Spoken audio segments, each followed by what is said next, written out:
যুবককে যৌবন দিছেন তাও আল্লাহ পাওয়ার জন্য, কালকের জন্য দিছেন, আখিরাতের জন্য। বৃদ্ধকে বৃদ্ধতা দিছেন, এটাও কালকের জন্য দিছেন। নারীকে নারীত্ব দিছেন, টাকা আলাকে টাকা দিছেন, সম্পদ আলাকে সম্পদ দিছেন, জমিন আলাকে জমিন দিছেন, বাড়িওয়ালাকে বাড়ি দিছেন, রূপসীকে রূপ দিছেন, সব কিছু কালকের জন্য দিছেন। এই জন্যই কোরআন চিৎকার দিয়া বলতেছেন, ইয়া আইয়ুহাল ইনসান ইয়া আইয়ুহাল্লাযীনা আমানুত্তাকুল্লাহ ওয়াল তানজুর নাফসুম কদ্দামাত লিগাদ। কালকের জন্য কতটুকু কি করলে কালকের জন্য দেওয়া হয়েছে। বিদায় আমাদের সন্তানও আমাদের জন্যই দেওয়া হয়েছে, কালকের জন্য দেওয়া হয়েছে। টাকা পয়সা যেরকম কালকের জন্য, যুবকের যৌবন যেমন কালকের জন্য, নারীর নারীত্ব যেরকম কালকের জন্য। আবারও বলতেছি, যা কিছু এই ছোট্ট জীবনটায় দিছেন, যত সম্পর্ক বলেন আর যত সম্পদ বলেন, সব কিছু কালকের জন্য। তার ভিতরে একটা পাঠ আমাদের সন্তানও, আমাদের জীবনের একটা অংশ আমাদের সন্তান, এটাও কালকের জন্য। এটাই দেখার বিষয় হবে, নাইলে কোরআন এই কথা কোনোদিন বলতো না। সন্তান ও মা বাবার ব্যাপারে কিয়ামতের দিন বলবে। কোরআন এটাই বলে, মা বাবাকে আগে জাহান্নামে নিক্ষেপ করবে, তারপরে নিজে যাবে। রব্বানা ইন্নানা আতানা সাদাতানা কুবারাআনা ফাআযাল্লুনা আস-সাবিলা। সন্তান যেরকম পক্ষে আসবে এরকম বিরুদ্ধে যাবে। আমাদের এই ছোট্ট জীবনটার প্রত্যেকটা জিনিস আমাদের পক্ষে নেওয়ার জন্য আল্লাহ দিয়েছেন, পক্ষে নেওয়ার জন্য। এই জন্য শহীদের আগেও সখী জান্নাতে যাবে, শহীদ আগে যাবে না। সখী জান্নাতে যাবে শহীদেরও আগে, আলেমের আগে সখী জান্নাতে যাবে। সবার আগে সখী যাবে। পীর গাউস কুতুবের আগে সখী জান্নাতে যাবে। সখী করিবুম মিনাল্লাহি ওয়া করিবুম মিনাল জান্নাহ, এই কথা কোনোদিন আসতো না।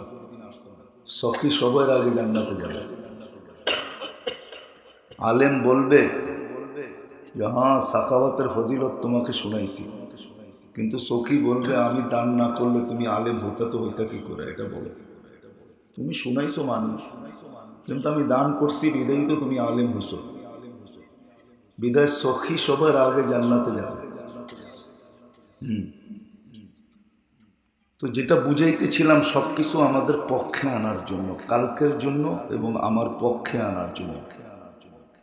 যতগুলো সম্পর্ক দিয়েছেন সব সম্পর্কগুলো পক্ষে আনার জন্য। যেরকম মেয়ে দিছেন, তো আল্লাহ রসুল বুঝাইছেন যে মেয়েকে যদি সুশিক্ষা দাও আর যদি সুপাত্রে দাও, তাহলে তোমাকে জান্নাত লেখা দেবে। তাহলে বোঝা গেল মেয়েও আমার পক্ষে আসবে, আমার কালকের জন্য কাজে লাগবে। ছেলে দিছেন, এটাও শিখাইছেন। সন্তান দিছেন তো শিখাইছেন, নামটা প্রথমে ভালো রাখো, এমন নাম রাখো যে নাম দেখেই আল্লাহর রাগ অর্ধেক ঠান্ডা হয়ে যায়। দুনিয়ার নিয়ম আছে, আসামির নাম আর জজের নাম যদি এক হয় তো জজ অর্ধেক ঠান্ডা হয়ে যায়। কেননা ইজ্জতের উপরে একটা আঘাত করে যে আমার নামে নাম, ঠিক না? এই জন্য আল্লাহ রসুল সুন্দর নাম রাখা শিখাইছেন। আহাব্বুল আসমা ইলাল্লাহি হাদিস কোনোদিন আসতো না, আব্দুল্লাহ, আব্দুর রহমান। কেননা আল্লাহ যখন আব্দুল্লাহ বইলা ডাকবে তো আল্লাহ নিজেই লজ্জিত হবে যে আব্দুল্লাহ আমার বান্দা, আমি আল্লাহ হইয়া তাকে শাস্তি দেই তো দেই কি করে। আব্দুর রহমান বলে যখন ডাকবে তো রহমান আবার শাস্তি দেয় তো দিয়ে কি করে। রহমান তো অর্থই হলো দয়ালু, সে কঠিন করে তো করে কি করে। এই জন্য সুন্দর নাম রাখা শিখাইছেন, নাইলে ইসলাম কোনোদিন এই কথা শিখাইতেন না। বোঝা গেল যা কিছু দিছেন এটা কালকের জন্য দিছেন, আর যা কিছু দিছেন এটাকে পক্ষে নেওয়ার জন্য দিছেন, বিরুদ্ধে না। ভাই যেন কাল কিয়ামত আমার পক্ষে না যায়, আমার বিরুদ্ধে না যায়, আমার পক্ষে থাকে।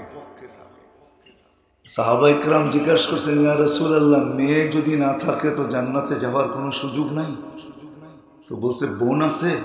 বলছে আছে।